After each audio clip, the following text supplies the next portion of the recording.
Last time I spoke, it was my icebreaker. And in my icebreaker, I gave you guys a little bit of my history. Part of my history, I said I owned businesses.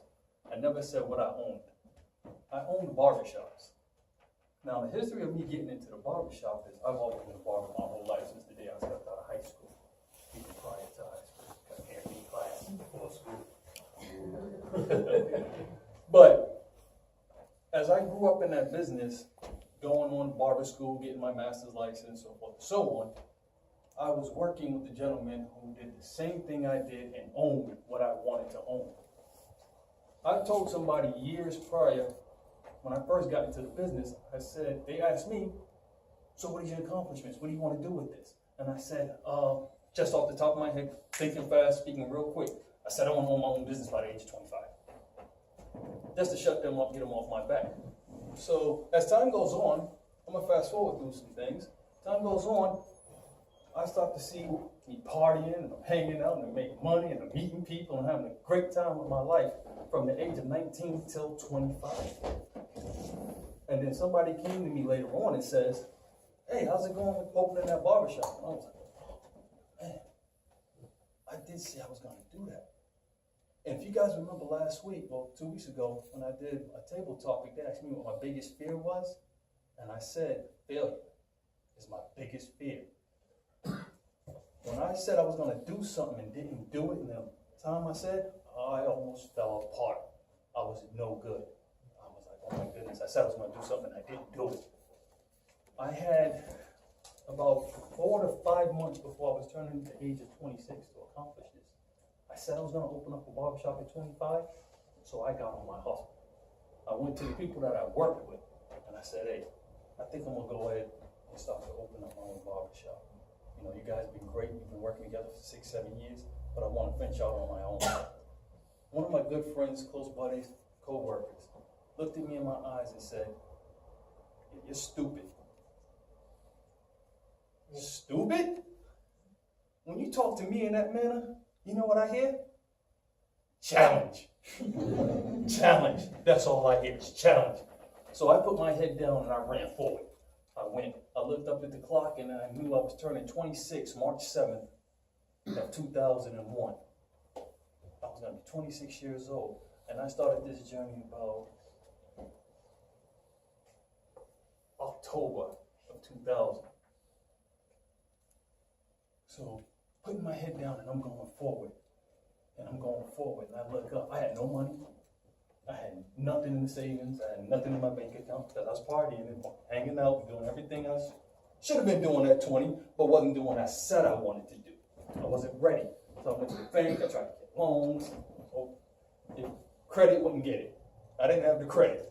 I didn't understand credit, didn't know it. That's a whole nother speech for another day. So I worked.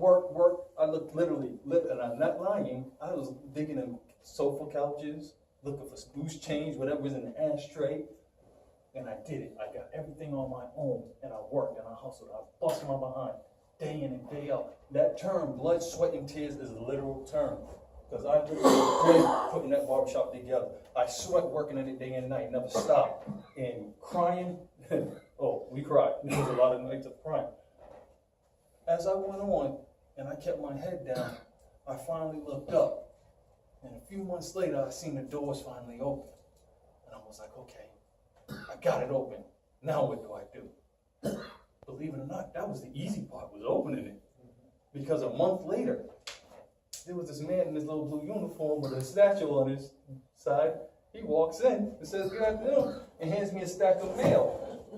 In that stack of mail was electric bill, water bill, light bill, cable bill, insurance, rent.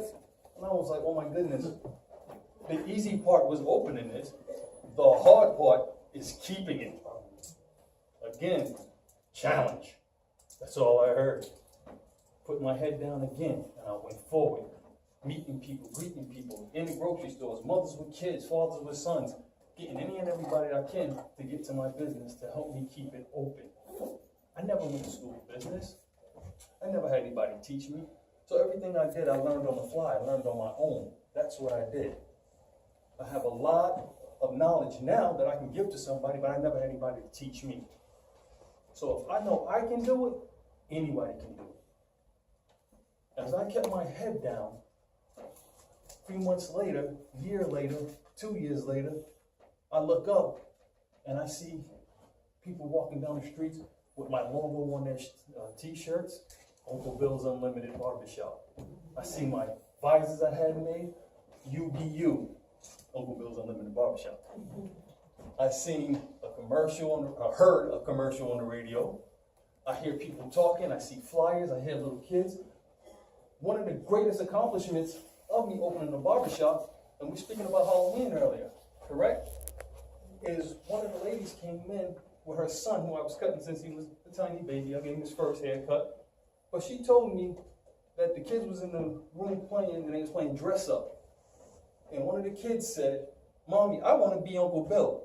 I said, "Oh, you want to be me? Yeah, that's good. You can be me." But that's one of the greatest accomplishments. So as I kept going forward, and I kept working, and I hustling, I leave one day from the barbershop to go get supplies or something I had to do. I had to run out. I came back to the barbershop, and I had one of my workers come to me out of breath, in a panic, sweating, and he's like, "Bill." I'm like, "What?" "You just got a phone call." I'm like, "Phone call from what?" "Washington, D.C. Like, "Washington, D.C.? What do I do now?" George W. Bush, one of his representatives, wasn't him, called the barbershop. And I was like, "Yeah, okay." He had the number, so I called the number back. The lady answered the phone, very polite, respectable business. And I was like, "I'm returning the phone call." She was like, "Yes, this is William Mallory?"